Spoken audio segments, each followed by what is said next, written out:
TorahBox.com pour la diffusion du judaïsme francophone vous retransmet un enseignement du Rav Moshe Kaufman.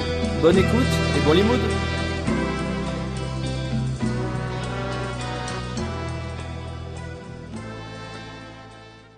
Avec l'aide d'Hachem, je voudrais essayer d'aborder le sujet de Pessah, la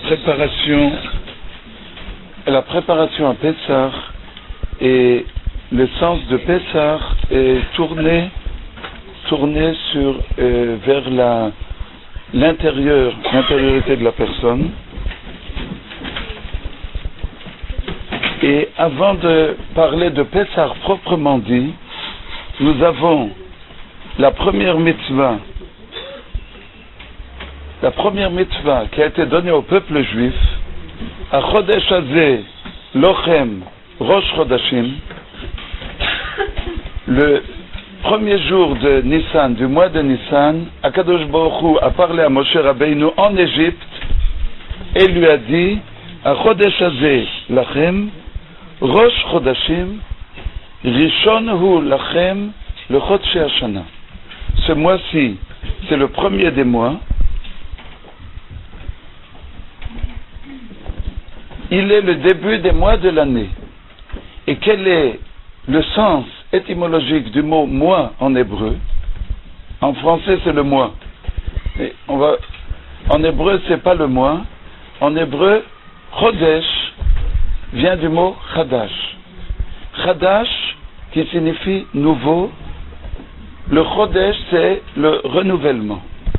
Et de même que à Rosh Chodesh, la lune réapparaît, puisque le mois juif, le calendrier juif est basé à la fois sur le soleil et sur la lune, mais le mois proprement dit est basé sur la renaissance de la lune. Chaque mois, lorsque la lune réapparaît, c'est un nouveau mois qui commence.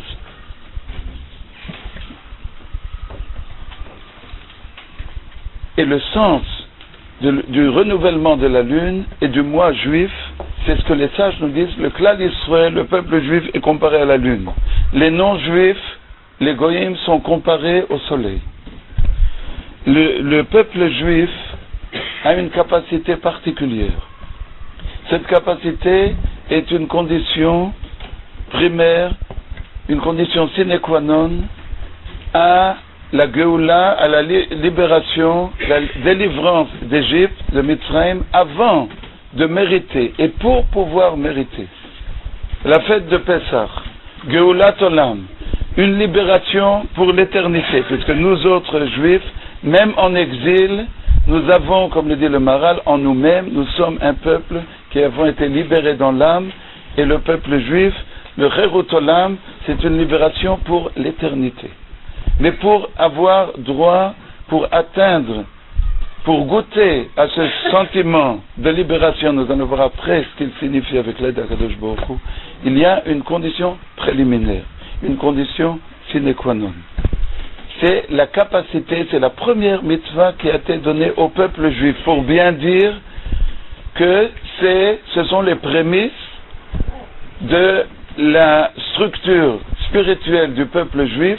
C'est cette mitzvah de sanctifier le nouveau mois et, dans le sens profond de la chose, de savoir que le monde, et après on va passer à l'homme, mais le monde qui a l'air d'un monde naturel, d'un monde figé, en réalité le monde se renouvelle à chaque seconde, à chaque fraction de seconde. Le verset nous dit, un verset de Teilim, des psaumes, le Ose Orim Gedolim. Akadosh Baruch Hu crée des luminaires, il ne les a pas créés au début de la création, mais il les crée à chaque instant. Les médecins disent aujourd'hui, on le sait, que toutes les cellules du corps se renouvellent. En quelque temps, en un temps record, les seules cellules qui ne se renouvellent pas sont les cellules du cerveau, ce qui signifie qu'après un temps record, tout le corps de l'homme, on ne s'en rend pas compte, c'est un nouveau corps. Et qu'est-ce qui donne la fixité et la continuité à ce corps, c'est l'image divine, le Tselem Elokim qu'Hachem a imprimé en chacun d'entre nous, mais en réalité on se renouvelle, et les lois du libre arbitre, c'est l'ensemble de la création du monde.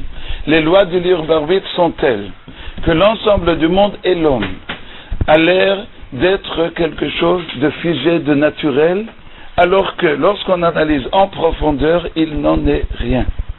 Et que à chaque fraction de seconde, Akadosh Baruch Hu renouvelle véritablement toute la création en lui gardant une image fixe. Et le symbole du nouveau mois et de l'année, c'est que, bien entendu, le but de la finalité du monde, c'est que le monde ne reste pas fixe. Il y a une possibilité de renouvellement, de ressourcement, et pour l'homme et pour le juif, essentiellement, lorsqu'on parle de renouvellement, on parle d'une capacité, écoutez-moi bien, parce que c'est la base de tout l'édifice spirituel de quelqu'un qui veut servir à Kadosh Baruch Hu. Avant même de parler de mitzvot, avant même de parler de Geoula, de Mitzrayim, il faut avoir une certaine capacité. Quelle est cette capacité? Une capacité de ressourcement. Celui qui est figé, celui qui dans son être intérieur a des bornes et ne dépasse jamais ces bornes et ne remet jamais en question ces bornes, ne se remet pas en question, est incapable de se reposer et de s'analyser et de se remettre en question, cette personne-là ne pourra pas franchir le portillon du service d'Akadosh Baruch Hu et atteindre la Géoula.